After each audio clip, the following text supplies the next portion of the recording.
Alright, this is how to build a street luge handrail. So what you want to do is grab 1 inch of aluminium bar, 2 meters long, and then mark the middle. Alright, if you've seen the other clips, you want to find the center of everything. Alright, so make sure you mark the middle, as you see here. That's the center of the actual handrail, because you'll work out from that. Okay. It's quite easy with these things. The measurements are really simple. I'm going to give you the measurements based on a person with a 32-inch waist, right? Because you actually want to make sure that the distance between each side will fit your waist. So it's pretty important that you get the right measurement. Your first actual bend, you want to mark about 6 inches or 15 centimeters, 3 either side of that. Okay, that's where your first marks will go. You actually see on here where I've actually marked it before I've bent it. Alright, sorry for being upside down. There you go, you'll see the actual marks that I do. The next mark there is the same again. It's just another 6 inches.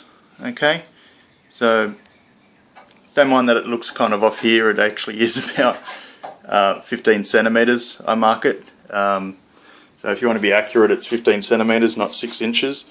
But this is based on someone with a 32-inch waist. Okay.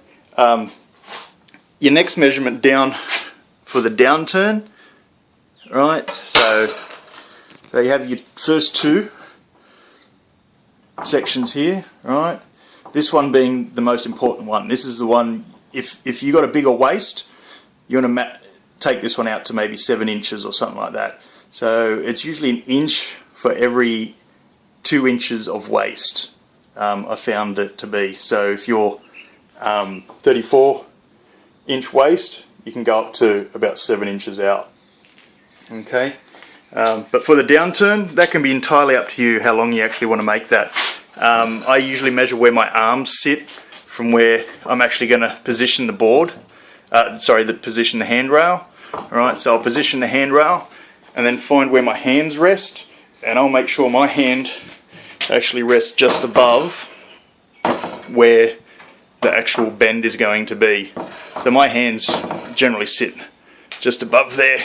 So how I actually make these bends, I actually use a pipe bender now, or just a bar bender thing. I got it on eBay for like $150 or something. So it was a good investment because I built a few of these. So, but anyway, if you don't, this bar bends relatively easy. So if you brace it in a vise or something, you can actually like torque it around quite easy between 2 bits of wood or something like that. Now to actually mount the handrail, you'll see that I actually just get them welded now. I just take to a friend's fabrication shop and they'll weld it up for us for about $20 a weld. So I do front and back, and I make sure I get underneath as well. I don't like to leave any gaps. I find any gaps in the alloy is generally a weakness. So basically I'll find the center of it, have these holes pre-drilled, make sure everything fits perfectly, everything's centered and aligned here, because it's imperative that this section is actually dead center and perfect, because that'll set up the rest of your board.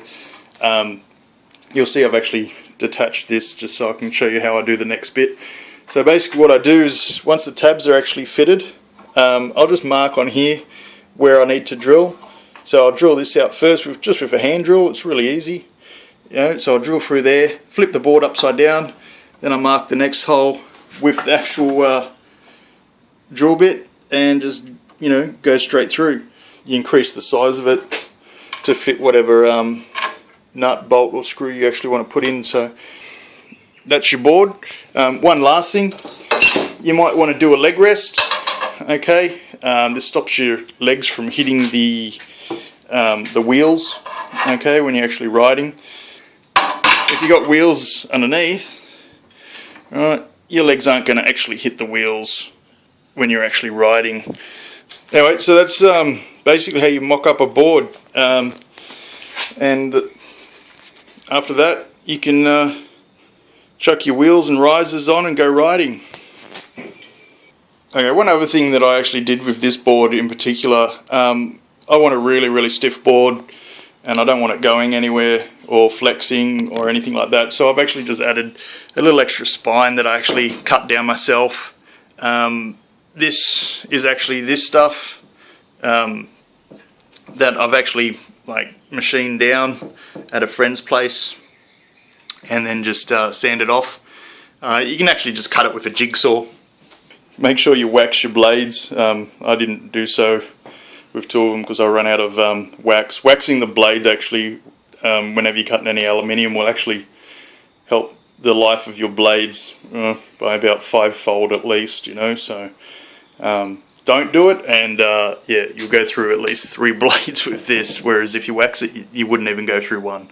So yeah, so this just adds a bit of rigidity in the board, but it's completely optional depending on how you set your board up. So thanks for watching, subscribe, and if you have any questions, feel free to comment.